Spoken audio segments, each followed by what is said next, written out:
നമുക്ക് ഇതുവരെയുള്ള നമ്മൾ സെക്ഷനുകൾ നോക്കിയത് മത്തായിയുടെ സുവിശേഷം ആദ്യ അധ്യായം മുതൽ നമ്മൾ 25 അധ്യായങ്ങൾ കഴിഞ്ഞു. നമുക്ക് 3 അധ്യായങ്ങൾ കൂടെ മാത്രമേ ഉള്ളൂ മത്തായിയുടെ സുവിശേഷം അവസാനിക്കുവാനുള്ളത്. നമ്മൾ ഇതുവരെയുള്ള ഭാഗങ്ങൾ കർത്താവിൻ്റെ പരസ്യ ശുശ്രൂഷക്കാലം അത് നോർത്തേൺ പ്രദേശമായ ഗാലിലിയിൽ നടന്നു എന്ന് നമ്മൾ പറയുന്നു. അത് 16 വരെയുള്ള അധ്യായങ്ങൾ. അത് കഴിഞ്ഞപ്പോൾ അവൻ ജെരുസലേമിലേക്ക് കടന്നു വരുന്ന ഭാഗങ്ങളാണ്. അതിനുശേഷം ജെരുസലേമിൽ എത്തിയതിനു ശേഷം അവിടെ ഉണ്ടായിരുന്ന യഹൂദ പ്രമാണികളോട് നടത്തുന്ന സംവാദങ്ങളും അവർ പ്രതിരോധം തീർക്കുന്നതൊക്കെ നമ്മൾ കണ്ടു കഴിഞ്ഞാണ്. ഇനി ഇതിൻ്റെ അവസാനം എന്നോളം നമ്മൾ കാണുന്ന ജെരുസലേമിൽ കർത്താവ് എത്തിയത് യഥാർത്ഥത്തിൽ പെസഹായുമായി ബന്ധപ്പെട്ടാണ്. പക്ഷേ പെസഹായുമായി ബന്ധപ്പെട്ട് അവൻ്റെ ജീവിതത്തിൽ സംഭവിക്കുന്ന ഇതുവരെ അവരോട് വാക്കുകൾ ഉപയോഗിച്ചായിരുന്നു പ്രതിരോധിച്ചതെങ്കിൽ അവൻ ജീവിതം തന്നെ അതിനുവേണ്ടി കൊടുക്കേണ്ടി വരുന്ന ഒരു പ്രവൃത്തിയുടെ വശവും നമുക്ക് ഇനി കാണുന്നത്. അതിനുശേഷം സകല ലോകത്തിനും പ്രതീക്ഷയായി അവൻ ഉയർത്തെഴുന്നേൽക്കുന്നതും വീണ്ടും അവൻ ശിഷ്യന്മാരുൾപ്പെടുന്ന സമൂഹത്തെ ഉത്ബോധിപ്പിക്കുന്ന ഭാഗമാണ് നമ്മൾ ഇന്ന് നോക്കാനുള്ളത്. ഒക്കെ ഞാൻ ഷെയർ ചെയ്യാമായിരുന്നെങ്കിൽ നമുക്ക്. Okay, thank you. നമ്മൾ ഇന്ന് ചിന്തിക്കുന്ന 2 ടൈറ്റിൽ മാത്രമാണ്. നമ്മൾ 5, 6 എന്നും പറഞ്ഞ് നമ്മൾ ഇതുവരെയുള്ള ഭാഗങ്ങൾ 4 വരെയായിട്ട് നമ്മൾ നമ്പർ ചെയ്തിരിക്കുന്നത് നമുക്ക് അവസാനം ചിന്തിക്കാം. എന്തായാലും 5ഉം 6ഉം ഭാഗങ്ങൾ. അതിനകത്ത് 5ാം ഭാഗത്ത് നമ്മൾ ജെറുസലേമിൽ തന്നെയാണ് നമ്മൾ കഴിഞ്ഞ 2-3 ക്ലാസ്സുകളായിട്ട് നമ്മൾ നോക്കുന്നത്. ജെറുസലേമിലെ യാത്ര, ജെറുസലേമിലെത്തിയത്. ഇന്ന് ജെറുസലേമിൽ തന്നെ അത് പ്രവൃത്തികൾ വഴി അവൻ സ്വന്തം ജീവിതം വിട്ടുകൊടുക്കുന്ന ഒരു ഭാഗം നമ്മൾ വായിച്ചു കേൾക്കുന്നത്. ഇന്നത്തെ 26ാം അധ്യായത്തിൽ 25 വരെ നമ്മൾ തീർന്നു. 26 മുതൽ 28ാം അധ്യായം 15 വരെ. യഥാർത്ഥത്തിൽ മത്തായിയുടെ സുവിശേഷം മൊത്തം കൂടി 28 അധ്യായങ്ങളേ ഉള്ളൂ. അതിൻ്റെ അവസാന ഭാഗത്തെ നമ്മൾ സെപ്പറേറ്റ് ചെയ്തിട്ടുണ്ട്. 28-ന് 16 മുതൽ 20 വരെയുള്ള ഭാഗത്ത്. ഇപ്പം സദേൺ പാർട്ടായ ജെറുസലേമിലാണ് അവനുള്ളത്. അവിടുന്ന് വീണ്ടും തിരിച്ച് അതിൻ്റെ മിഷൻ ആരംഭിച്ച ഗലീലയിലേക്ക് ക്രിസ്തു പോകുന്ന ഭാഗം നമുക്ക് ഇന്ന് ചിന്തിക്കാം. അതിനകത്ത് 5ാം ഭാഗം നമ്മൾ അതിനകത്താണ് പാഷൻ നറേറ്റീവ്, അവൻ്റെ കഷ്ട അനുഭവത്തെക്കുറിച്ച് പ്രകീർത്തിക്കുന്ന ഭാഗങ്ങളും വിവരണവും അതിനുള്ള കാരണങ്ങളും ഒക്കെ പറയുന്ന ഭാഗങ്ങൾ. ഇതിൻ്റെ കാരണം നമ്മൾ അന്വേഷിച്ച് നമുക്ക് നേരത്തെ പറഞ്ഞാണ് അവരോട് യെരുശലേം അതോറിറ്റിയോട് ഓൾറെഡി തന്നെ കർത്താവ് പ്രതിരോധിക്കാൻ തുടങ്ങിയതാണ്. അപ്പോൾ നമ്മൾ ഇന്ന് അതിൻ്റെ പര്യവസാനം കാണുന്നതാണ്. അപ്പോൾ അതിനകത്ത് 1ാമത്തെ ടൈറ്റിൽ 5 നമ്മൾ ജെറുസലേം എന്ന് എഴുതിയിട്ടുണ്ട്. മെസ്സിഹ റിജക്റ്റഡ്, കിൽഡ് ആൻഡ് വിൻഡിക്കേറ്റഡ്. അല്ലെങ്കിൽ അവനെ ആ സമൂഹം റിജക്റ്റ് ചെയ്യുന്നത് നമ്മൾ മുന്നമേ തന്നെ കഴിഞ്ഞ ആഴ്ചകളിൽ ശ്രദ്ധിച്ചാണ്. പക്ഷേ ഇന്നാണ് അതിൻ്റെ പ്രവൃത്തി, അല്ലെങ്കിൽ അവനെ അവർ കൊന്നുകളയുന്നതും അവനെ ന്യായം വിധിക്കുന്ന ഭാഗങ്ങൾ. ഇപ്പം നമ്മൾ കഴിഞ്ഞ ആഴ്ച മുതൽ നമ്മൾ കണ്ട ഭാഗങ്ങൾ ചേഞ്ച് ഇല്ല. ആ ലൊക്കേഷൻ തന്നെയാണ്, ആ ഏരിയ തന്നെയാണ്, ജെറുസലേമിൻ്റെ പ്രദേശമാണ്. അപ്പോൾ അത് ഞാൻ പറഞ്ഞു. ഇതുവരെ പ്രവൃത്തികളായിരുന്നെങ്കിൽ ഇന്ന്, ഇതുവരെ വാക്കുകളിലായിരുന്നുവെങ്കിൽ ഇന്ന് പ്രവൃത്തി കൊണ്ട് അവരവനെ റിജക്റ്റ് ചെയ്യുന്നതാണ്. നമ്മൾ 2 കാര്യങ്ങളാണ് ഇന്നത്തെ ചാപ്റ്ററിൽ ഒന്ന് ശ്രദ്ധിക്കേണ്ടത്. അവിടെ 2 അതോറിറ്റികളാണ് ഈ യെരുശലേം പ്രദേശം, അല്ലെങ്കിൽ മിഡിൽ ഈസ്റ്റ് എന്ന് നമ്മൾ വിചാരിക്കുന്ന ഭാഗങ്ങൾ. അത് മാത്രമല്ല, റോം എവിടെ ആരംഭിക്കുന്നു, റോം ഏകദേശം അന്നത്തെ കാലത്ത് നമ്മൾ തുടക്കത്തിലെ ക്ലാസ്സിൽ പറഞ്ഞ 5-1 ലോകത്തിൻ്റെ രാജ്യത്തിലെ ജനങ്ങൾ ജീവിച്ചിരുന്നു ക്രിസ്തുവിൻ്റെ സമയത്തുള്ള റോമൻ എംപയർ. അത് ഈജിപ്ഷോളം അടുത്തോളം വരുന്ന ആ പ്രദേശവും മുകളിൽ നമ്മൾ ഇന്ന് കാണുന്ന ജർമ്മനിയുടെ പ്രദേശത്തോളം വളർന്നു നിൽക്കുന്ന റോമൻ എംപയറിൻ്റെ ഒരു ഭരണവും. അതുകൂടാതെ തന്നെ റിലീജിയസ് ആയിട്ട് നോക്കിയാൽ അവർ യഹൂദന്മാരാണ്. അപ്പോൾ അതിൻ്റേതായ ഒരു റിലീജിയസ് ആയിട്ടുള്ള അതോറിറ്റി, ഈ 2 അതോറിറ്റിയും അവിടെ നിലനിൽക്കുന്നുണ്ട് ഒരേ സമയത്ത്. അതുകൊണ്ട് തന്നെ ഒരു റിലീജിയസ് ആയിട്ടും അവനെ ചോദ്യം ചെയ്യേണ്ടതുണ്ട്, സെക്കുലറായിട്ട്. അപ്പോൾ അതുകൊണ്ട് ചാപ്റ്റർ 21 നമ്മൾ കാണുന്നത് യഹൂദന്മാരായ പ്രതിരോധം തീർക്കുന്ന ജൂയിഷ് ഒപ്പണൻസിനെ കാണും. 27ാം ചാപ്റ്ററിൽ റോമൻ അതോറിറ്റി അവനെ, അവിടെയാണ് പീലാത്തോസ് വരുന്നത്. മറ്റേടത്ത് ജൂയിഷ് അതോറിറ്റി അല്ലെങ്കിൽ ഹൈ പ്രീസ്റ്റാണ് വരുന്നത്. അപ്പോൾ ഇത് രണ്ട് നമ്മൾ ഇന്ന് ഓർത്തോണം. രണ്ട് തരം റിജക്ഷൻ അല്ലെങ്കിൽ രണ്ട് തരത്തിൽ അവനെ അവനെതിരെ വാദം നിരത്തേണ്ടി വരുന്നുണ്ട്. ഒന്ന്, യഹൂദന്മാരുടെ ഇടയിൽ അവന് എന്ത് കാരണം കൊണ്ട് അവനെ കൊല്ലുന്നതെന്ന് പ്രൂവ് ചെയ്യേണ്ടതുണ്ട്. രണ്ട്, അങ്ങനെ പറഞ്ഞാൽ പോലും അവിടെ ഒരു വലിയൊരു ഗവേണിംഗ് സിസ്റ്റം അല്ലെങ്കിൽ സെക്കുലർ സിസ്റ്റം നിലനിൽക്കുന്നുണ്ട്. അവരെയും പ്രൂവ് ചെയ്യേണ്ടതുണ്ട് എന്തുകൊണ്ട് അവനെ നിലനിർത്താൻ പാടില്ല, അവനെ കൊന്നുകളയണം. നമ്മൾ ഇത് രണ്ടും ഇന്ന് 26, 27 ഭാഗങ്ങളിൽ കാണാം. അതിനുശേഷം അതിൻ്റെ ഒന്നാമത്തെ ഭാഗം നമ്മൾ ഭാഷ നറേറ്റീവിലേക്ക് പോകുന്നതിൻ്റെ ഉള്ള കാരണങ്ങൾ. അപ്പം പാസ് ഓവർ അല്ലെങ്കിൽ നമ്മൾ പറഞ്ഞു പെസഹായ്ക്ക് വേണ്ടിയാണ് എല്ലാ ഇസ്രായേൽ ജനങ്ങളും യഹൂദന്മാരും ജെറുസലേമിലേക്ക് കടന്നു വരുന്നത്. ക്രിസ്തു ആ കാരണം കൊണ്ട് തന്നെയാണ് ആം, കടന്നു വരുന്നത്. പക്ഷെ നമുക്ക് ഇന്ന് 26 അധ്യായത്തിൻ്റെ 1-2 വാക്യങ്ങൾ കാണാം. ഈ പാസ് ഓവർ അല്ലെങ്കിൽ പെസഹായുമായി ബന്ധപ്പെട്ട് അവരുടെ മരണത്തെ കണക്ട് ചെയ്യുന്ന ഒരൊറ്റ റെഫറൻസ് നമ്മൾ കാണുന്നുണ്ടെങ്കിൽ മത്തായി സുവിശേഷത്തിൽ ഇവിടെയാണ്. പിന്നെ അവിടെ എഴുതിയിരിക്കുന്ന മറ്റൊരു വാക്കാണ് 2 ദിവസത്തിന് ശേഷം. അതിന് ഒന്നെങ്കിൽ നമ്മൾ ഇതൊരു ചെറിയ കൺഫ്യൂഷൻ നിലനിൽക്കുന്നതാണ്. നീസാൻ മാസം അല്ലെങ്കിൽ നമുക്ക് അറിയാം ആം, പഴയ നിയമകാലത്ത് പുറപ്പാട് പുസ്തകങ്ങൾ നീസാൻ മാസം 15-ാം തീയതിയാണ് അവർ പെസഹ ആചരിച്ചിരുന്നത്. ഇത് 14 15 എന്നുള്ള ഒരു കൺഫ്യൂഷൻ നമുക്ക് ആ റീഡിങ്ങിനിടയിൽ വരും. എന്തായാലും നമ്മൾ കഴിഞ്ഞ ആഴ്ച പറഞ്ഞു ഈ ഒരു 1 വീക്കുള്ള സംഭവങ്ങളാണ് ഈ രണ്ടാഴ്ച നമ്മൾ ഡിസ്കസ് ചെയ്യുന്നത്. അതിലെ രണ്ടാം ഭാഗമാണ്. ഇതിപ്പോൾ പെസഹ അടുക്കുന്നതിന് 2 ദിവസങ്ങൾ മാത്രമേ ഉള്ളെന്ന് മാത്രം നമ്മൾ ഓർത്താൽ മതി. അത് ചിലപ്പം 14 ആയേക്കാം. കാരണം ഒരുക്ക നാളെന്നുള്ള കൺസെപ്റ്റും ഉണ്ടല്ലോ. ഇനിയിപ്പം നമ്മൾ അതിൻ്റെ യേശുവിനെ കൊല്ലാനുള്ള കാരണം പുരോഹിതർ അന്വേഷിക്കുകയാണ്. അതിൽ നമ്മൾ നേരത്തെ പറഞ്ഞു സന്നദ്ധി സംഘം എന്ന് പറയുന്നതിനകത്ത് 3 വിഭാഗത്തോളം നമ്മൾ 16 അധ്യായത്തിൻ്റെ 21 കാണുന്നുണ്ട്. അതിൽ മുതിർന്നവർ എൽഡേഴ്സ് വിഭാഗമുണ്ട്, ചീഫ് പ്രീസ്റ്റ് ഉണ്ട്, സ്ക്രൈബ്സ് അല്ലെങ്കിൽ നമ്മൾ ശാസ്ത്രിമാരെന്ന് പറഞ്ഞ വിഭാഗം. ഈ 3 പേരുണ്ട്. പക്ഷേ അതിൽ 2 വിഭാഗം മാത്രമേ ഇവിടെ കാണുന്നുള്ളൂ. അത് ചീഫ് പ്രീസ്റ്റും എൽഡേഴ്സുമാണ്. കാരണം അവർക്കാണ് കുറച്ചും കൂടെ ഒരു പൊളിറ്റിക്കൽ അജണ്ട കൂടുതലുള്ളത് സ്പിരിച്വൽ അജണ്ടയേക്കാൾ. അതുകൊണ്ടായിരിക്കാം ഈ 2 വിഭാഗത്തെ സെൻറ്റ് മാത്യു അവിടെ റെപ്രസെൻ്റ് ചെയ്യുന്നുള്ളൂ. യഥാർത്ഥത്തെ സന്നദ്ധി സംഘത്തിൽ ഈ 3 വിഭാഗം ഉള്ളതാണ്. അതിൽ 2 വിഭാഗമാണ് ഇവിടെ കർത്താവിനെ പിടിക്കുവാനും അല്ലെങ്കിൽ അവനെതിരെ ആർഗ്യൂ ചെയ്യാൻ വേണ്ടി നിരന്നു വരുന്നത്.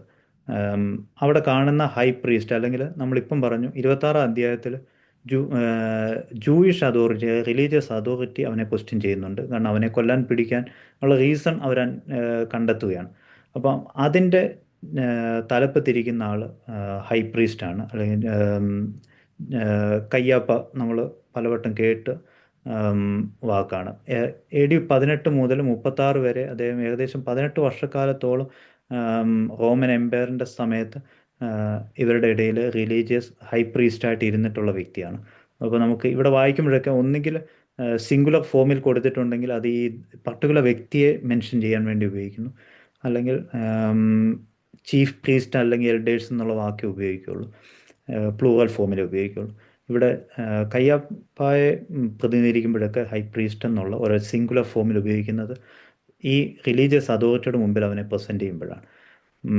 ആ സമയമായിട്ട് അവൻ ഭാഷ നറേറ്റീവിലേക്ക് യാത്ര ചെയ്യുമ്പോൾ നമ്മൾ 1-2 ഭാഗങ്ങൾ നമ്മൾ ചിന്തിക്കുന്നു. ഒന്ന്, പാസ് ഓവർ അല്ലെങ്കിൽ പെസഹായുമായി റിലേറ്റ് ചെയ്ത് പറയുന്നു. 2, ഹൈ പ്രീസ്റ്റിൻ്റെ അടുക്കിലേക്ക് കൊണ്ടുപോകുന്നു. അതിൻ്റെ ഇടയിൽ സംഭവിക്കുന്ന ഒന്നാണ് ഒരു വുമൺ അനോയിൻറ്റ് ജീസസ് എന്നുള്ളത്. യഥാർത്ഥത്തിൽ അവിടെ മത്തായിയുടെ സുവിശേഷത്തിൽ പേര് മെൻഷൻ ചെയ്യുന്നില്ല. നമുക്ക് ആ വ്യക്തിയുടെ പേര്, സ്ത്രീയുടെ പേര് അറിയണമെങ്കിൽ അത് സെൻറ്റ് ജോൺ 11:2 നമ്മൾ കാണുന്നുള്ളൂ. മേരി മഗ്ദലനക്കാരിയായ മറിയ എന്നുള്ളത്. അവിടെ അതിൻ്റെ റീസണായിട്ട് നമ്മൾ ചിന്തിക്കുന്നത് എന്തുകൊണ്ട് അവൾ അനോയിൻറ്റ് ചെയ്തു എന്നുള്ളത് അവൾ മശിഹ ആണെന്നുള്ളതിൻ്റെ ഒരു സിംബോളിക്കാണ്. ഇവിടെ അൺനെയിംഡ് ആണെന്ന് നമ്മൾ പറഞ്ഞു. ഈ ഭവനം ശീമോൻ്റെ, കുഷ്ഠരോഗിയായ ശീമോൻ എന്നുള്ള വാക്ക്, പക്ഷേ നമുക്ക് ബൈബിളിൽ വേറെ എവിടെ റെഫർ ചെയ്താൽ ഈ പർട്ടിക്കുലർ ശീമോനെ കാണുന്നുമില്ല. എന്നാൽ പോലും യേശുവിനെ അനുഗമിച്ചുകൊണ്ട് പലവട്ടമായിട്ട് സൗഖ്യമാരുടെ ലിസ്റ്റ് ഉള്ളതിലൊന്നാവാം ഈ കുഷ്ഠരോഗിയായ ശീമോൻ എന്ന് കരുതാം. എന്തായാലും അദ്ദേഹത്തിൻ്റെ വീട്ടിൽ വെച്ചാണ്. ആ സ്ഥലം ബെഥാനിയാണ്. ബെഥാനി എന്ന് പറയുന്ന ഏറിയ ഒലിവ് മല, ഈ നമ്മൾ ജെറുസലേമിൻ്റെ പ്രദേശത്താണ് കർത്താവ് നിൽക്കുന്നത്. അതിൻ്റെ ബോർഡറിലുള്ള ഒലിവ് മലയുടെ ഈസ്റ്റേൺ പ്രദേശമാണ് ബെഥാനി എന്നുള്ളത്. ഇനിയുള്ള നടക്കുന്ന സംഭവങ്ങളെല്ലാം മിക്കവാറും ഈ ഒലിവുമലയുമായി ബന്ധപ്പെട്ട് മാറി. ഉം, ഇതുമായി ബന്ധപ്പെട്ട് വീണ്ടും പാഷൻ നറേറ്റീവിൽ നമുക്ക് ഏറ്റവും വേദനിപ്പിക്കുന്ന ഒരു കാര്യം നമ്മൾ കാണുന്നത്, ആഹ്, യൂദ കർത്താവിനെ ഒറ്റുകൊടുക്കാൻ വേണ്ടി എഗ്രി ചെയ്യുന്ന പ്രീസ്റ്റിനെ സഹായിക്കാമെന്ന് പറയുന്ന ഭാഗമാണ് ഇത്. സക്രിയ പ്രവാചകന്റെ പുസ്തകം 11-ന്റെ 12-13 ഭാഗങ്ങളിൽ ഇങ്ങനൊരു പിന്നെ ഈ 30 വെള്ളിക്കാശ് എന്നുള്ളൊരു കൺസെപ്റ്റ് നമുക്ക് കാണാം. ഉം, പുറപ്പാട് പുസ്തകം 21-32 അടിമകളുമായി ബന്ധപ്പെട്ട് ഒരു ഈ 30 എന്നുള്ള കണക്കാണ്. പക്ഷെ നമുക്ക് കുറച്ചും കൂടെ നമുക്ക് കണക്ട് ചെയ്യാവുന്ന മറ്റൊരെണ്ണം, ഉൽപ്പത്തി പുസ്തകത്തിൽ 37-28 ജോസഫിനെ, പക്ഷെ അത് 20 വെള്ളിക്ക സിൽവർ കോയിൻ എന്നുള്ള കൺസെപ്റ്റാണ് അവിടെ ഉള്ളത്. എന്തായാലും ഇങ്ങനെയുള്ള ചില ഭാഗങ്ങൾ നമുക്ക് പഴയ നിയമത്തിൽ കാണാവുന്നതേ ഉള്ളൂ, വിട്ടുകൊടുക്കും. പക്ഷേ ഇത്രയും ഒരു എമൗണ്ടിന് വിട്ടുകൊടുക്കപ്പെടേണ്ട ഒരാളാണോ അവൻ്റെ കൂടെ നടന്നതെന്നുള്ള ചോദ്യം നമ്മളെ വേദനിപ്പിക്കുന്നതുമാണ് ഈ സമയത്ത്. എന്തായാലും അതാണ് നമുക്ക് ആദ്യം ഫാഷൻ നറേറ്റീവുമായി ബന്ധപ്പെട്ട് അതിൻ്റെ ബിഗിനിങ് കാണുന്നത്. ആം, രണ്ടാമത്തെ ബി ഞാൻ കൊടുത്തിട്ടുള്ള ജീസസിൻ്റെ last hour with his disciple. കാരണം നമുക്കറിയാം ഒരു 4-ാം അധ്യായത്തിൻ്റെ 18 മുതലുള്ള വാക്യങ്ങളിൽ കൃത്യമായി കാണാം എപ്പോഴും കർത്താവ് അവരുടെ കൂടെ ഉണ്ട്. കർത്താവിൻ്റെ കൂടെ ഒരു 4 പേര് ബിഗിനിങ്ങിലുണ്ട്. അവരെ തിരഞ്ഞെടുത്ത 4 പേര്, പത്രോസ് ഉൾപ്പെടുന്ന 4 പേര്. പിന്നീട് അത് വളർന്ന് 12 പേരിലെത്തുന്ന നമ്മൾ 10-ാം അധ്യായത്തിലൊക്കെ കണ്ട ഡിസൈപ്പിൾ എന്തായാലും ഒരു കമ്മ്യൂണിറ്റി ഉണ്ടാകും. പക്ഷേ ഈ ഒരു നറേറ്റീവ് നമ്മൾ 26-ന്റെ 17 മുതൽ 46 വരെ നോക്കുമ്പോൾ ഓൾമോസ്റ്റ് ഡിസൈപ്പിൾസ് അവസാന സമയമായി ക്രിസ്തുവിനോട് കാണും. അതിനുശേഷം അവർ ഓടിപ്പോകുന്നു. പിന്നെ നമ്മൾ കാണുന്ന ഉയർപ്പിന് ശേഷമാണ്. അപ്പം അതിനകത്ത് വരുന്ന ഒരു 2-3 കാര്യങ്ങളുള്ളത്, പാസ് ഓവർ മീലിന് വേണ്ടിയുള്ള അല്ലെങ്കിൽ പെസായ്ക്ക് വേണ്ടിയുള്ള പ്രിപ്പറേഷൻ. അവിടെയും നമുക്ക് കൃത്യമായ ഒരു വ്യക്തിയുടെ പേര് പറയുന്നില്ല. സെർട്ടൻ മാൻ എന്നുള്ള വാക്ക് ഉപയോഗിക്കുന്ന അവൻ്റെ വീട്ടിൽ പ്രിപ്പയർ ചെയ്യാനാണ് പറയുന്നത്. എക്സോഡസ് അല്ല പുറപ്പാട് പുസ്തകം 12-ന്റെ 1 മുതൽ 27 വരെ ഇതിൻ്റെ പ്രിപ്പറേഷനെ കുറിച്ച് വളരെ എക്സ്പ്ലെയിൻ ചെയ്യുന്ന ഭാഗമുണ്ട്. പെസഹ അല്ലെങ്കിൽ കടന്നുപോക്ക്, ഇസ്രായേൽ മക്കൾ മിസ്രൈമിൽ നിന്ന് കനാൻ ദേശത്തേക്ക് കടന്നു വരുന്നതിൻ്റെ ആ പ്രതീകം, പിന്നീട് എല്ലാ വർഷവും അവർ ഫോളോ ചെയ്യുന്ന എല്ലാ യഹൂദന്മാരും ഒക്കുന്നിടത്തോളം ജെറുസലേമിലേക്ക് കടന്നു വരാൻ ശ്രമിക്കുന്ന ഒരു വലിയ ഉത്സവത്തിൻ്റെ ദിവസമാണ് പാസ് ഓവർ എന്നുള്ളത്. അതിനകത്ത് സംഭവിക്കുന്നത് ചെറിയ ചെറിയ ഗാദറിംഗ് ആയിട്ട് ഫാമിലികൾ അവരവരുടെ പിതാവും മക്കളുമായി കൂടി വരുന്ന ഇടത്ത് നടക്കുന്ന ഈ അപ്പം മുറിക്കലാണ് യഥാർത്ഥത്തിൽ പെസഹായിട്ട് കാണുന്ന. മിക്കവാറും എല്ലാവരും ജെറുസലേമിൽ കടന്നു വരും. നമ്മൾ നേരത്തെ ഞാൻ പറഞ്ഞു ഇവരുടെ കടന്നു വരേണ്ട പ്രധാന കാരണം, ജെറുസലേമിലേക്ക് വരാനുള്ള കാരണം ഈ പെസഹായ്ക്ക് വേണ്ടിയായിരുന്നു. ഇനി നമ്മളതിൻ്റെ 2-ാം ഭാഗമാണ് ലാസ്റ്റ് സപ്പർ. നമ്മൾ പലപ്പോഴും കാണുന്നത് ജീസസിൻ്റെ last meal with his disciple. അത് 26-ന്റെ 20 മുതൽ 30 വരെ. അതിന് എപ്പോഴും നമ്മൾ ഒരു എക്സ്പ്ലനേറ്ററി ഡയലോഗ് ഇതിനകത്തുള്ളതാണ്. മകനും ഒന്നെങ്കിൽ പിതാവിനോട് മക്കൾ ചോദിക്കുന്ന ചോദ്യത്തിന് ഉത്തരം കൊടുക്കുന്ന ഭാഗങ്ങളുമൊക്കെയാണ് നമ്മൾ ഈ പെസഹായുമായി ബന്ധപ്പെട്ട് നമ്മൾ കാണുന്ന അവരുടെ ഒരു കോൺവെർസേഷൻ. അതുപോലൊരു ഭാഗം നമുക്ക് ഇവിടെയും ശ്രദ്ധിച്ചാൽ കാണാം, കർത്താവും അവരും തമ്മിലുള്ള ഒരു ഡയലോഗ്. ഒന്നുകൂടെ സ്ക്രോൾ ചെയ്ത് താഴോട്ട് പോയാൽ എനിക്ക് കാണാമായിരുന്നു. ഇത് 26 ഇവിടുത്തെ 2 തരം പ്രത്യേകത നമുക്ക് കാണാം. ഒന്ന്, ഇവിടെ തന്നെയാണ് കർത്താവ് അവിടെ കുർബാന സ്ഥാപിക്കുന്നതിൻ്റെ ഭാഗമായിട്ട് നമുക്ക് കാണുന്നത്. നമ്മൾ അപ്പവും വീഞ്ഞും ഇത് അത്ര പാസ് ഓവർ മീലുമായിട്ട് കണക്റ്റഡായ ഒന്നായിരുന്നില്ല ഈ കോൺവെർസേഷൻ സ്റ്റൈൽ. എന്തായാലും കർത്താവിൻ്റെ ഈ സിംബോളിക്കായിട്ടുള്ള പെസഹായുടെ റെപ്രസെൻറ്റേഷൻ പിന്നീട് കുർബാനയാക്കപ്പെടുന്നു. അവിടെ ഉപയോഗിച്ച 4 വെർബ്സ്, 4 വെർബുകൾ ഉപയോഗിക്കുന്ന ഭാഗം നമ്മൾ ഒരു വട്ടം നിങ്ങൾ ഓർക്കുന്നുണ്ടെങ്കിൽ അറിയാം. നമ്മൾ 5 അപ്പം 5000 പേർക്ക് കൊടുത്തപ്പോഴും പിന്നീട് 4 അപ്പം 7000 പേർക്ക് കൊടുത്തപ്പോഴും ഉപയോഗിച്ച സെയിം 4 വെർബുകൾ ഇവിടെ ഉപയോഗിക്കുന്നുണ്ട്. അവൻ എടുത്തു, വാഴ്ത്തി, നുറുക്കി കൊടുത്തു എന്നുള്ളത്. ഈ 4 വെർബുകളാണ് പിന്നീട് നമ്മൾ കുർബാനയ്ക്ക് ഇന്നും ഉപയോഗിക്കുന്നത്. വീഞ്ഞിൻ്റെ ഭാഗം വരുമ്പോൾ അവൻ ഗേവ് താങ്ക്സ് എന്നുള്ളൊരു ഭാഗവും നമുക്ക് കാണാം. അവൻ പിന്നെ ഇത് കുർബാന എന്നുള്ള വാക്കും അതിൽ നിന്നാണല്ലോ, താങ്ക്സ് ഗിവിങ് എന്നുള്ളതിൻ്റെ ഭാഗമാണ്. അപ്പോൾ അതൊരു യൂക്കാരിസ്റ്റിക് ലാംഗ്വേജ് അല്ലെങ്കിൽ കുർബാനയുടെ ഭാഷ അവിടെ നമുക്ക് പിന്നീട് ചർച്ചുകൾ ലിറ്റർജിക്കലി അഡോപ്റ്റ് ചെയ്യുന്നതും ഇതിൽ നിന്നാണ്. പിന്നീട് കാണുന്ന മൂന്നാണ് ജീസസ് പ്രെഡിക്റ്റ് ഡിസൈപ്പിൾ, ആ ഭാഗവുമായി ബന്ധപ്പെട്ട് വരുന്ന ഒന്നാണ് അവരുടെ ഫെയിലുവേഴ്സ്. ഡിസൈപ്പിൾ ഇവിടെ അവർക്ക് ഒരു തോൽവി ഉണ്ടാവാൻ പോവുകയാണ്. അതിൽ ഒന്നാമത് പറയുന്ന ജൂത, ദെൻ 12 ഡിസൈപ്പിൾസിനെ കുറിച്ച് പറയുന്നു, പീറ്ററിനെ കുറിച്ച്. ഇതെല്ലാം നമുക്ക് ഓർത്തെടുക്കാവുന്നേ ഉള്ളൂ. ഇത് പാരലായിട്ട് സംഭവിച്ച ഭാഗങ്ങൾ ഞാൻ റെഫറൻസ് ആയിട്ട് കൊടുത്തിട്ടുണ്ട്. ജൂതായുടെ 21 മുതൽ 25 അവന് സംഭവിക്കാൻ പോകുന്ന കാര്യം യേശു പറയുന്നുണ്ട്. 12 അപ്പോസ്തോൽസിൻ്റെ പറയുന്നത് 31-ാം വാക്യത്തിൽ നമ്മൾ പീറ്ററിനെ കുറിച്ച് പറയുന്നത് 69 മുതൽ 34-ലാണ്. ഇത് നടക്കുന്ന സംഭവങ്ങൾ കാണുന്നത് ജൂദായ്ക്ക് ഫെയിലിയർ സംഭവിക്കുന്നത് നമ്മൾ 47 മുതൽ 50 വരെയുള്ള വാക്യങ്ങളിൽ കാണാം ഈ അധ്യായത്തിൻ്റെ. 12-ന് സംഭവിക്കുന്ന 56-ാം വാക്യത്തിൽ കാണാം, പീറ്ററിന് സംഭവിക്കുന്ന 69 മുതൽ 75. അപ്പോൾ 26-ാം അധ്യായത്തിൽ തന്നെ ഇതിൻ്റെ റിപ്ലൈ നമുക്ക് കാണാം. അത് കഴിഞ്ഞിട്ട് നമ്മൾ ഗെത്സമനായിൽ കർത്താവിൻ്റെ പ്രെയറാണ്. ഇത് 3 പ്രാവശ്യം പോയി പ്രാർത്ഥിച്ചിട്ട് തിരിച്ചു വരുമ്പോൾ ശിഷ്യന്മാർ ഉറങ്ങുന്നത് കാണുന്നുണ്ട്. അവരുടെ ഹ്യൂമൻ വീക്ക്നെസ്സും അവിടെ പ്രൊജക്റ്റ് ചെയ്ത് കാണിക്കപ്പെടുന്നുണ്ട്. പക്ഷേ 3 ടൈംസ് എന്നുള്ളത് ഒരു റെപ്പറ്റേഷൻ നമ്മൾ പലപ്പോഴും മാത്യുവിൻ്റെ സുവിശേഷത്തിൽ നമ്മൾ ശ്രദ്ധിച്ചിട്ടുള്ളതാണ്. ഒന്ന്, അവന് ലാസ്റ്റ് ടെംപ്റ്റേഷൻ വരുമ്പോഴും അത് ടെംപ്റ്റേഷൻ വരുന്നത് ഫസ്റ്റ് 4-ാം അധ്യായത്തിൽ നമ്മൾ കണ്ടത് 3 പ്രാവശ്യമാണ്. പീറ്റർ തള്ളി പറയുന്നത് 3 പ്രാവശ്യമാണ്. ഇപ്പം പ്രെയർ നടക്കുന്നത് അതിൻ്റെ മൂന്നാം പ്രെയറിൽ അവസാനമാണ് let your will be done എന്നുള്ള, നിൻ്റെ ഇഷ്ടം പോലെ നടക്കട്ടെ എന്ന് പറഞ്ഞ് കർത്താവ് അവസാനിപ്പിക്കുന്ന പ്രെയറിൻ്റെ ഭാഗം. ഇത് നമ്മൾ പാഷൻ നറേറ്റീവുമായി ബന്ധപ്പെട്ട് കാണുന്ന, പാസോവറുമായിട്ട് പെസഹായുമായി ബന്ധപ്പെട്ട് ചിന്തിക്കാവുന്ന ഭാഗം. ഇനി നടക്കുന്നത് അതിൻ്റെ പൂർണ്ണതയിൽ അവൻ കർത്താവ് അറസ്റ്റ് ചെയ്യപ്പെടുന്നതും ട്രയൽ ചെയ്യപ്പെടുന്ന ഭാഗമാണ് ഇനിയുള്ളത്. അത് 26-ൻ്റെ 47, 26-ൻ്റെ 47 75ഓളം വാക്യങ്ങളുണ്ട്. അത് കഴിഞ്ഞിട്ട് 27-ൻ്റെ 26 വരെയുള്ള ഭാഗങ്ങൾ അവൻ്റെ അറസ്റ്റും ട്രയലുമാണ്.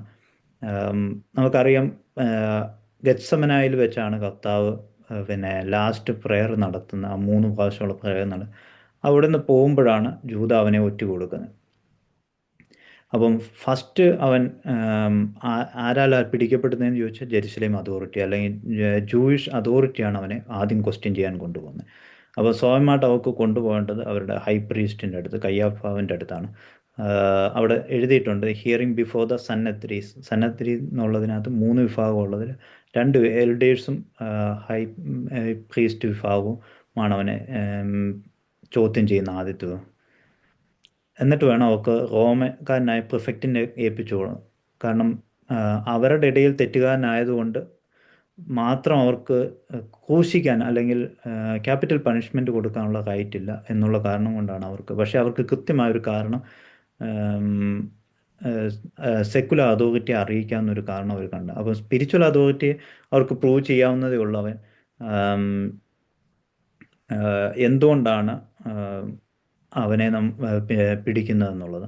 കാരണം അവൻ ദൈവദൂഷണം പറഞ്ഞു, അത് സിമ്പിളായിട്ട് അവർ പ്രൂവ് ചെയ്യുന്നുണ്ട്. പക്ഷേ സെക്കുലർ അതോറിറ്റിയോട് അത് പറഞ്ഞിട്ട് കാര്യമില്ലാത്തതുകൊണ്ട് അവൻ സന്നദ്രി അവന് കണ്ടെത്തുന്ന തെറ്റുകളായിട്ട് കാണുന്ന 3 ടൈറ്റിലാണ്. ഒന്ന് മഷിഹ എന്ന് അവൻ പറഞ്ഞു, son of God, son of മാൻ എന്നുള്ളത് നമുക്ക് ആ ഭാഗത്ത് 26-ാം അധ്യായം 57 മുതൽ 68 ഭാഗത്ത് കാണാവുന്നത്.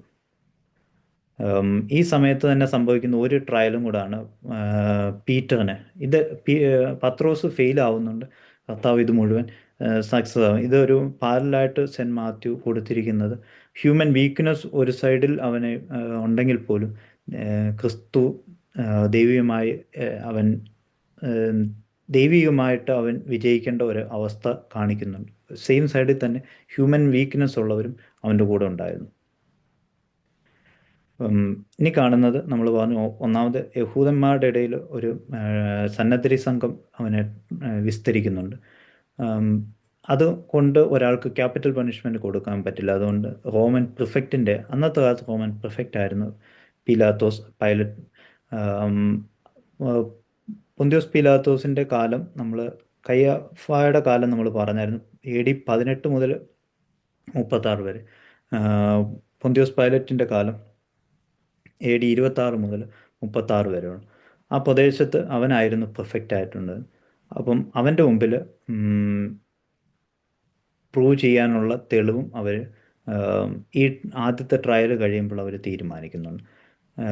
ഈ സൈഡ് സംഭവിക്കുന്ന മറ്റൊരു കാര്യമാണ് പിന്നെ ജൂദായുടെ ആം, പീറ്റർ പിന്നെ ഫെയിലാവുന്നുണ്ട്. ഇവിടെ ജൂദ ആ, ആത്മഹത്യ ചെയ്യുന്നുണ്ട്. ഒന്ന് താഴോട്ട് സ്ക്രോൾ ചെയ്താൽ 27:3 മുതൽ 10 വരെയുള്ള ഭാഗമാണ്. ഉം, പത്രോസ് വാക്കുകൊണ്ടാണെങ്കിൽ ജൂത പ്രവൃത്തി കൊണ്ടാണ് പാപം ചെയ്തത്. അതുകൊണ്ട് തന്നെ അതിൻ്റെ സിവിയറിറ്റിയും രണ്ട് രീതിയിലും വ്യത്യസ്തമാണെന്നുള്ളതും നമുക്ക് പിന്നീടുള്ള റെഫറൻസിൽ മനസ്സിലാവും. കാരണം പത്രോസ് ഉം, യഥാർത്ഥത്തിൽ വീണ്ടും തിരികെ വരുന്നുണ്ടെങ്കിൽ യൂദയ്ക്ക് അത് സംഭവിക്കുന്നുമില്ല. നമ്മൾ പറഞ്ഞു ഇനി റോമൻ ട്രയലിന് അവൻ കണ്ടെത്തിയ ക്യാപിറ്റൽ പണിഷ്മെൻറ്റിന് അവൻ എന്ത് കാരണമാണ് കണ്ടെത്തിയതെന്ന് ചോദിച്ചാൽ സന്നദ്രി പറയുന്നുണ്ട്. അവരൊരു പൊളിറ്റിക്കൽ ലാംഗ്വേജ് ആണ് ഉപയോഗിക്കുന്നത്. കിങ് ഓഫ് ജ്യൂസ് അതാണ് അവനെ ഉം, ഏറ്റവും ബെറ്ററായിട്ട് അവനെ റോമൻ അതോറിറ്റിയുടെ മുമ്പിൽ അവനൊരു തെറ്റുകാരനാണെന്ന് പറയുക. കാരണം അവിടെ ഒരു രാജഭരണം നിലനിൽക്കുമ്പോഴാണ് ഇവൻ രാജാവായിട്ട് സ്വയം അവരോധിച്ചു എന്നുള്ള ലാംഗ്വേജ് ഉപയോഗിക്കുന്നത്. അപ്പം സന്നദ്ധി സംഘത്തിൻ്റെ ഇടയിൽ ദൈവദൂഷണമായിരുന്നു പ്രശ്നമെങ്കിൽ ആം, റോമൻ പ്രിഫെക്റ്റിൻ്റെ മുമ്പിൽ അവർ കൊണ്ട് പ്രസൻറ്റ് ചെയ്യുന്നത് അവൻ സ്വയം രാജാവായി പ്രഖ്യാപിച്ചു എന്നുള്ളത്. കാരണം രണ്ടിടത്തും അവൻ തോൽക്കേണ്ടതുണ്ട് അവരെ സംബന്ധിച്ച്. ഈ കിങ് ഓഫ് ജ്യൂസ് എന്നുള്ള വാക്ക് നമ്മൾ ആകെ കാണുന്നത് മത്തായിയുടെ സുവിശേഷത്തിൽ 2-2 ആം, മാഗി കടന്നു വരുമ്പോൾ അവർ ഉപയോഗിക്കുന്ന വാക്ക് കിങ് ഓഫ് ജൂ എന്നുള്ളത് റെഫറൻസ് നമുക്ക് അവിടെ കാണാവുന്നതാണ്. പിന്നെ ഒരു വട്ടം കൂടെ നമ്മൾ പിന്നീട് കാണുന്നത് അവനെ കളിയാക്കാൻ വേണ്ടി പിന്നീട് റോമൻ സോൾജിയേഴ്സ് ഉപയോഗിക്കുന്ന ഭാഗവും ഇതുമായിട്ട് ബന്ധപ്പെട്ടാണ്. അപ്പം പീലാത്തോസിന് മുമ്പിൽ പ്രസൻറ്റ് ചെയ്യുമ്പോൾ കിങ് ഓഫ് ജൂ എന്നുള്ള കൺസെപ്റ്റാണ് അവർ മുന്നോട്ട് കൊണ്ടുവരുന്നത്. താഴോട്ട് സ്ക്രോൾ ചെയ്താൽ ഓക്കെ.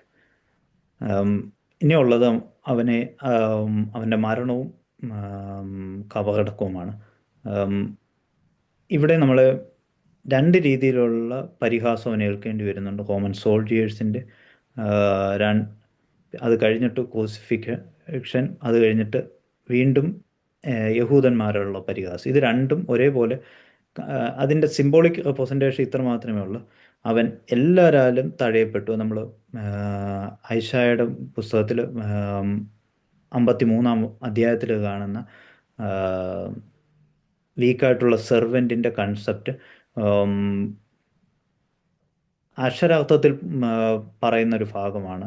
ഒന്ന്, Jesus mock by the Roman soldiers, then Jesus mock by the fellow Jews. ഇത് രണ്ട് വിഭാഗവും അവനെ കംപ്ലീറ്റ്ലി റിജക്റ്റ് ചെയ്യുക. അവൻ്റെ ജനവും അവനെ റിജക്റ്റ് ചെയ്തു, സെക്കുലർ അതോറിറ്റി അവനെ റിജക്റ്റ് ചെയ്തു. ഏകദേശം നമ്മുടെ ഒരു കൺസെപ്റ്റിൽ ഒരു ടൈം നോക്കിയാലും 3 PM എന്നൊക്കെ ചിന്തിക്കുന്ന, അല്ലെങ്കിൽ 9th hour ആ സമയത്താണ്. കാരണം യഹൂദന്മാരുടെ ഇടയിൽ നിലനിന്ന ടൈം എപ്പോഴും സന്ധ്യ മുതൽ സന്ധ്യ വരെയാണ്. അപ്പോൾ അതുകൊണ്ട് 9-ാം മണി എന്ന് പറയുന്ന ഒരു കൺസെപ്റ്റ് ഉദ്ദേശിക്കപ്പെടാവുന്നത് 3 മണി, നമ്മുടെ ഇപ്പോഴത്തെ ടൈം സോണിൽ വരുന്ന 3 PM സമയമൊക്കെ ആയിരിക്കും. എന്തായാലും ആ സമയമായപ്പോഴത്തേന് യേശുവിനെ അവർ കൊല്ലാൻ പിടിച്ചുകൊണ്ട് പോകുന്നതും അവൻ കൊല്ലപ്പെടുന്നതാണ്. അതുമായി ബന്ധപ്പെട്ട് സെൻറ്റ് മാത്യു മാത്രം റെപ്രസെൻ്റ് ചെയ്യുന്ന ചില ഭാഗങ്ങളാണ് ഫിസിക്കലായിട്ടുള്ള ഈവൻറ്റ്സ്. നമുക്ക് ഒത്തിരി അറിയാവുന്ന ഡാർക്ക്നെസ്, കർട്ടൻ ഇതായി പോകുന്നത്, എർത്ത് കേക്ക്, പിന്നെ ഒത്തിരി പേര് ഡെഡ് പീപ്പിൾ ഉയർക്കുന്നത്, ഇതൊക്കെ ആ ഭാഗത്ത് നമ്മൾ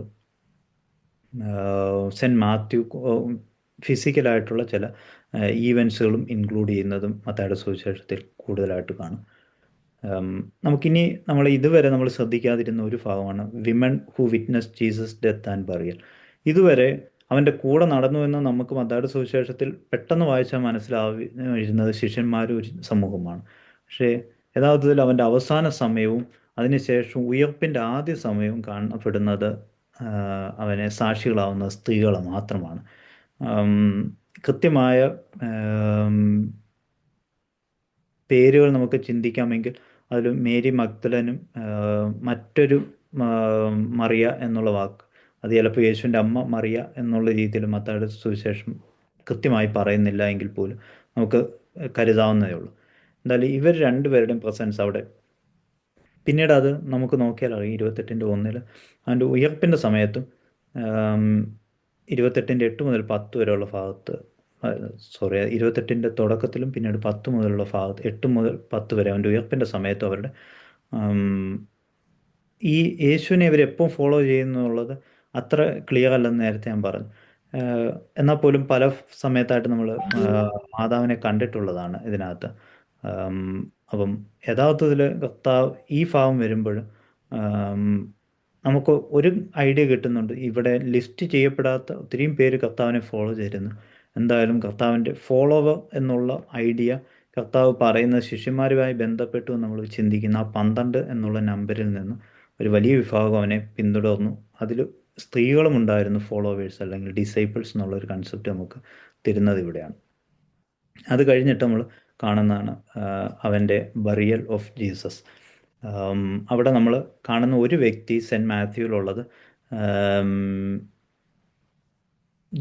ജോസഫ് മാത്രമാണ്, അരിമത്യക്കാരനായ ജോസഫ്.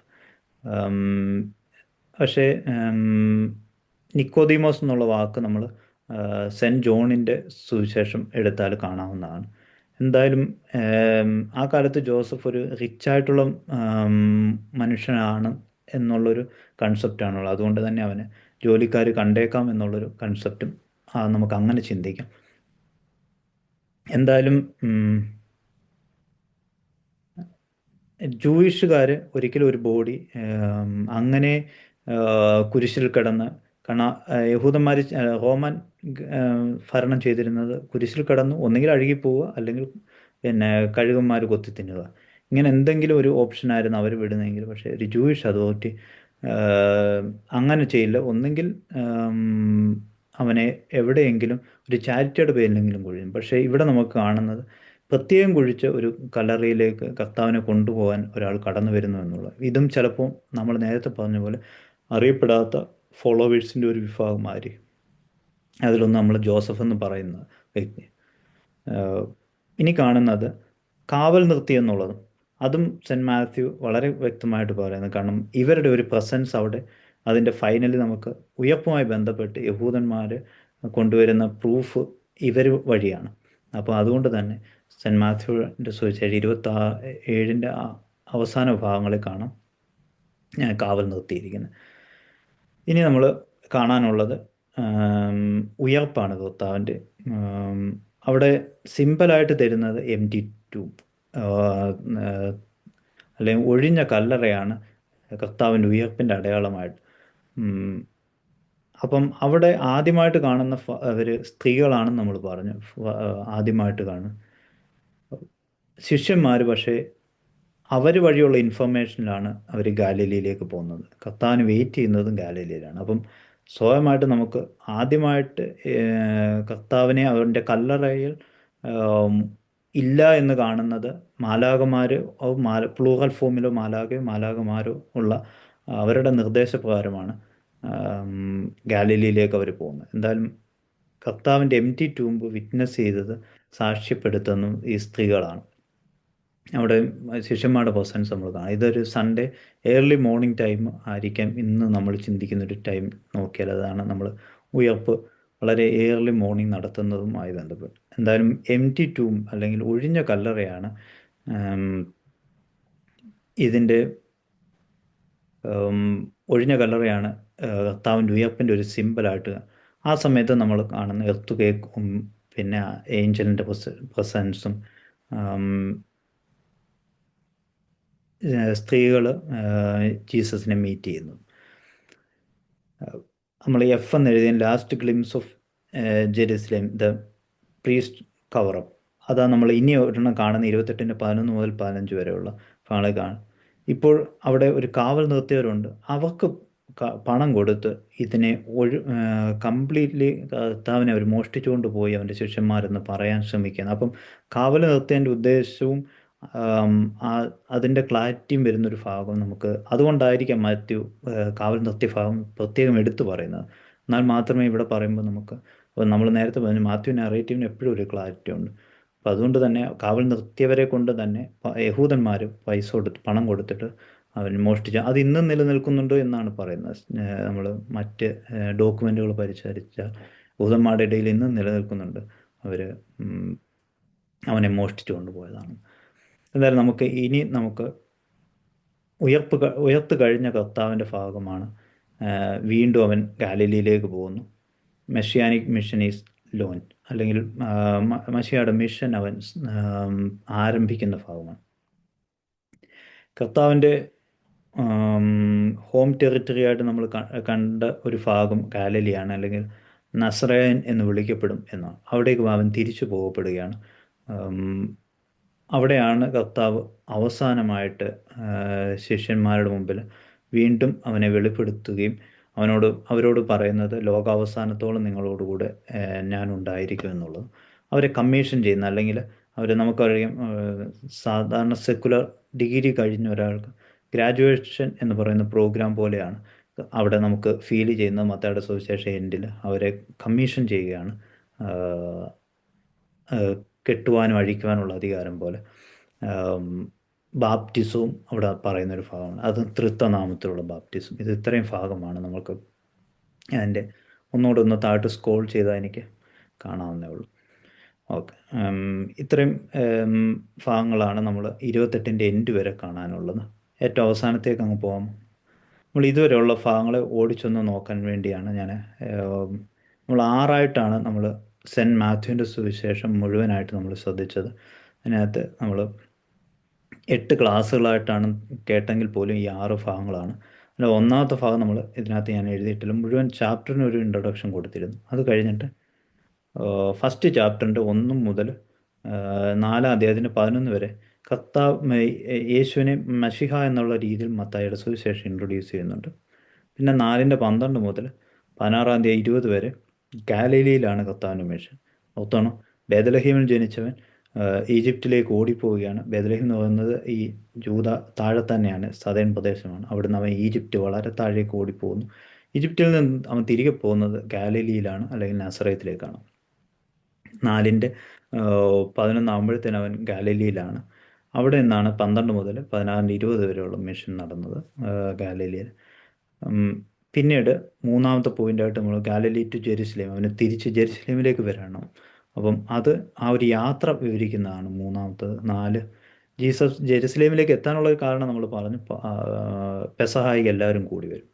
ഒരു വീക്ക് മാത്രം, ഒരാഴ്ച മാത്രമുള്ളൊരു ഇതാണ് നമ്മൾ 4, 5 ഭാഗങ്ങളിൽ കാണുന്നത്. യേശു അവിടെ വന്നിട്ട് ഒരു ഡിസ്കോഴ്സ് അല്ലെങ്കിൽ പ്രഭാഷണവുമുണ്ട്. അതിനുശേഷം ജൂയിഷ് അതോറിറ്റിയോടുള്ളവൻ്റെ ആർഗ്യുമെൻറ്റുകളുമുണ്ട്. ജെറുസലേമിൽ തന്നെ 5ാം ഭാഗത്ത് മശിയ അവരാൽ റിജക്റ്റ് ചെയ്യപ്പെടുകയും, അത് ജെറുസലേം അതോറിറ്റിയുടെ മാത്രമല്ല സെക്കുലർ അതോറിറ്റിയാൽ റിജക്റ്റ് ചെയ്യപ്പെട്ടിട്ട് കൊല്ലപ്പെടുകയും ചെയ്യുന്നുണ്ട്. വീണ്ടും അവൻ ഉയർത്തവനായ ക്രിസ്തു, നമ്മൾ ആദ്യം യേശയ്യാവിൻ്റെ പ്രവചനമാണ് 14ാം അധ്യായം, എന്തുകൊണ്ട് ഗാലിലയിൽ മിഷൻ തുടങ്ങി, ഇരുട്ടിലിരുന്ന ജനം വലിയൊരു വെളിച്ചം കണ്ടു. അപ്പം അതേ കാര്യം തന്നെ അവൻ രണ്ടാമതും ഗലീലയിലേക്ക് വന്നിട്ട് ആ മിഷൻ എന്തായിരുന്നു അന്ന് ഉദ്ദേശം എന്ന് ചോദിച്ചാൽ, ചെറിയൊരു സമൂഹത്തെ അവൻ്റെ കണ്ടിന്യൂസ് ആയിട്ടുള്ള മിഷന് വേണ്ടി ഒരുക്കുകയാണെങ്കിൽ, വലിയൊരു മിഷൻ ആരംഭിക്കുകയാണ് ഉയർപ്പിന് ശേഷം. ലോകം മുഴുവൻ, ലോകത്തിൻ്റെ അറ്റത്തോളം നിങ്ങൾ യാത്ര ചെയ്ത് സുവിശേഷം അറിയിപ്പിൻ, ഞാൻ നിങ്ങളോടൊപ്പം എല്ലാ കാലവും ഉണ്ടായിരിക്കും. ഇതായിരുന്നു കർത്താവിനും. അപ്പം ഇതൊരു പഴയ നിയമം നമ്മൾ ശ്രദ്ധിച്ചാൽ അറിയാം, തലമുറകളിലേക്ക് അല്ലെങ്കിൽ കൂടെ നടക്കുന്നവരിലേക്ക് മിഷൻ കൈമാറപ്പെടുന്നത്. ഈ ഒരു പ്രത്യേകത ഇന്ന് കർത്താവിന് മിഷൻ നടത്താനുള്ളത് അവൻ്റെ കുടുംബം എന്ന് പറയുന്ന അവൻ്റെ ശിഷ്യന്മാരാണ്. ശിഷ്യന്മാരെ നമ്മളിപ്പം പറഞ്ഞപ്പോൾ നമ്മൾ മനസ്സിലാക്കി, ഫോളോവേഴ്സ് എന്ന് പറയുന്നൊരു വലിയ വിഭാഗം തന്നെ ആയിക്കഴിഞ്ഞു. അപ്പം അറിഞ്ഞോ അറിയാതെയൊക്കെ നമ്മൾ എല്ലാം അതിനകത്ത് കാണാൻ പറ്റുന്നില്ലെങ്കിൽ പോലും ഒരു വലിയൊരു വിഭാഗമുണ്ട്. അപ്പം ആ മിഷൻ ഇന്നും നിലനിൽക്കുന്ന ഒരു സ്റ്റോറി നമുക്ക് കാണും. എന്തായാലും മത്തായിയുടെ സുവിശേഷത്തിന് അതിൻ്റേതായ ഒരു ബാക്ക്ഗ്രൗണ്ട് ഉണ്ടെന്ന് നമ്മൾ പറഞ്ഞു. അതിൻ്റെ പൂർത്തീകരണമാണ് ഇന്ന് നമ്മൾ മത്തായിയുടെ സുവിശേഷത്തിൽ നമ്മൾ കാണുന്നത്. താങ്ക് യു എല്ലാവരുടെയും പ്രസൻസിന്. ഒരു വാക്ക് എല്ലാവരോടും നന്ദി പറയുന്നു. നമ്മുടെ പിനു അച്ഛനോട്, പിന്നെ എല്ലാ ആഴ്ചയിലും എനിക്ക് ലിങ്ക് അയക്കുകയും ചെയ്യുന്ന എൻ്റെ ചുമതലക്കാരിയായ റൂബി പിന്നെ എല്ലാ ചുമതലക്കാരോട് ഇവിടെ ഇരിക്കുന്നത് കാണുന്നവർ എല്ലാവരോടും ഒരു വാക്ക് നന്ദി പറഞ്ഞ് എൻ്റെ വാക്ക് അവസാനിക്കുന്നു. ദൈവം നിങ്ങളെ അനുഗ്രഹിക്കും. താങ്ക് യു സോ മച്ച് അച്ഛൻ. ദൈവതിരുനാമത്തിന് മഹത്വം ഉണ്ടായിരിക്കട്ടെ. വളരെ സന്തോഷമുണ്ട് അച്ഛൻ കഴിഞ്ഞ കുറെ മാസങ്ങളായിട്ട് വിശുദ്ധ മത്തായി എഴുതിയ സുവിശേഷം വളരെ നല്ല ഭംഗിയായിട്ട് അച്ഛൻ ക്ലാസ് എടുക്കാൻ തക്കണം സാധിച്ചു. ആദ്യത്തെ ക്ലാസ് ഞാൻ കേട്ടിരുന്നു. അതിനുശേഷം ഇന്നാണ് എനിക്ക് ക്ലാസ് അറ്റൻഡ് ചെയ്യാൻ പറ്റിയത്. കാരണം ഇന്ന് ദിവസം ബുധനാഴ്ച പ്രാർത്ഥന സെൻട്രൽ ലണ്ടൻ പള്ളിയിൽ ഉള്ളത് കൊണ്ട് എനിക്ക് അവിടെ പോകേണ്ടി വന്നു. അച്ഛൻ വളരെ കൃത്യമായിട്ട് വേഴ്സസ് ബൈ വേഴ്സസ് എക്സ്പ്ലെയിൻ ചെയ്തു കൊടുത്തു. അച്ഛനോടുള്ള പ്രത്യേകമായിട്ടുള്ള സന്തോഷം ഈ സമയത്ത് മഹത്വ സമാജത്തിന്റെ പേരിൽ പ്രത്യേകമായിട്ട് അച്ഛനോട് അറിയിക്കുകയാണ്. അച്ഛൻ നമുക്കെല്ലാവർക്കും അറിയാവുന്നതുപോലെ അച്ഛൻ റോമിൽ ഉപരിപഠനത്തിന് വേണ്ടി വന്നിട്ടുള്ളതാണ്. ഇപ്പോൾ അച്ഛൻ പ്രസന്റ് UK-യിലുണ്ട്. ഏകദേശം 2 മാസത്തോടെ കാണുമെന്നാണ് ഞാൻ മനസ്സിലാക്കുന്നത്. എല്ലാവിധമായിട്ടുള്ള പ്രാർത്ഥന ആശംസകളും ഈ സമയത്ത് പ്രത്യേകമായിട്ട് അറിയിക്കുന്നു. ഞങ്ങളുടെ ഇങ്ങനെയുള്ള ഒരു ബൈബിൾ സ്റ്റഡി ഒരു കാര്യം ഇങ്ങനെ തിരുമേനി പറഞ്ഞ സമയത്ത് അച്ഛനോടൊന്ന് ചോദിച്ചു നോക്കാമെന്ന് ഞാൻ തന്നെയാണ് വിചാരിച്ചത്. ചോദിച്ചു. അച്ഛൻ വളരെ സന്തോഷപൂർവ്വം അത് സമ്മതിക്കുകയും ചെയ്തു. അച്ഛൻ്റെ ഒത്തിരി വിലപ്പെട്ട സമയം, പ്രത്യേകിച്ച് അറിയാം ഒരു സ്റ്റുഡൻ്റ് ആയിട്ടാണ് അച്ഛൻ റൂമിലുള്ളത്. ഒത്തിരി പഠിക്കാനായിട്ട് കാണും. അതിനിടയ്ക്ക് അച്ഛൻ ഇന്ന് സമയം കണ്ടെത്തുകയും വളരെ ഭംഗിയായിട്ട് ക്ലാസ്സുകൾ എടുക്കുകയും ചെയ്ത് അച്ഛനോടുള്ള പ്രത്യേകമായിട്ടുള്ള സന്തോഷം ഈ സമയത്ത്, നന്ദിയും ഈ സമയത്ത് പ്രത്യേകമായിട്ട് എല്ലാവരുടെ പേരിൽ ഒരിക്കൽ കൂടി അറിയിക്കുന്നു. പ്രാർത്ഥനയിൽ പരസ്പരം ഓർക്കാം. ദൈവം നമ്മളെല്ലാവരെയും അനുഗ്രഹിക്കുമാറാകട്ടെ. താങ്ക് യു സോ മച്ച് അച്ഛൻ. അച്ഛൻ ആശീർവാദം പറഞ്ഞ് നമുക്ക് ഇന്നത്തെ ക്ലാസ് ബാറിക്കുമോ. പിതാവാൻ ദൈവത്തിൻ്റെ സ്നേഹവും ഏകജാതനായ പുത്രൻ്റെ കൃപയും പരുത്രൂഹാട് സംബന്ധ സഹവാസം ഞങ്ങൾ ഓരോരുത്തരോടും കൂടിയും ഇവിടെ ദൂരെയും ചാര്യമായിരിക്കുന്നവരോടുകൂടിയും ഞങ്ങളുടെ എല്ലാ കുടുംബാംഗങ്ങളോടും ഞങ്ങൾ കടന്നു പോയിരിക്കുന്ന എല്ലാ ബന്ധുമിത്രാദികളോടുകൂടിയും ദൂരെയും ചാര്യമായി ഇപ്പോഴെപ്പോഴും എന്നേക്കുണ്ടായിരിക്കുമാറാകട്ടെ. ആമേൻ. ആമേൻ. ഓക്കെ, താങ്ക് യു അച്ഛാ. Good night. Okay, thank you.